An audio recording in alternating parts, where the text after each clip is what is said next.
నా ప్రాణం ఉన్నంత వరకు ఈ అవినీతి పరులతో పోరాడతా. వారు ఎంత పవర్ఫుల్ లీడర్స్ అయినా న్యాయం చేస్తాం. సహస్ర లాంటి బిడ్డ, మరొక బిడ్డ చనిపోకూడదు. కూతురు లాంటి వయసున్న రేణుక అసలు ఇక్కడ నేను పిలవకుంటే నిలబడ్డారు అంటే వారు ఎంత హీరోసో. సొంత కూతురు సహస్ర 10 సంవత్సరాల అమ్మాయి ఎంతో ఆరాటంగా ఆడుతూ పాడుతూ కృష్ణ ఎంతో కష్టపడి బిడ్డను పెంచాడు. బావా బావా అంటూ తన లోపటి ఆడడం, మాకెందుకు ఈ కష్టం అని. చాలా కష్టం. ఇలాంటి ఘటన ఇంకొకటి జరగకుండా ఉండాలంటే చట్టం, ఒక కొత్త చట్టం పెట్టడానికి, దానిపై 3 ఆర్డర్స్ తీసుకురావడానికి నేను ప్రయత్నిస్తానని సర్కిల్ ఇన్స్పెక్టర్ కేవి సుబ్బారావు గారికి వారి టీంకి చెప్పాను. నిజంగా ఇక్కడ Kukatpally police station circle inspector గారు వారి టీము ఎంత చక్కని ఇన్వెస్టిగేషన్ చేసి క్రైమ్ సీన్ ఎవరైతే చంపారో 14 సంవత్సరాల అబ్బాయిని పట్టుకోవడం, అంతేకాకుండా ఇది ఎట్లా జరిగింది అన్నది వివరించడం నాకు యూస్ఫుల్.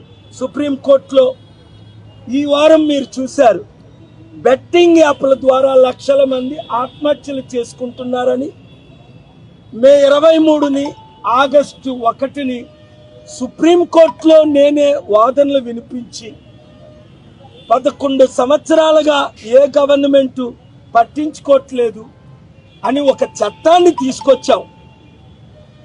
వారికి ఇష్టం లేకపోయినా 8 లక్షల కోట్లు ఆదాయం వస్తున్న డ్రీమ్ 11 లాంటి వాళ్ళకి 7,000 కోట్లు, 100 యాప్ల ద్వారా వేల మంది సూసైడ్లు చేసుకొని 45 కోట్ల మందికి ప్రాణం కల్పించడానికి 788 మంది ఎంపీలు నాకు స్పందించారు.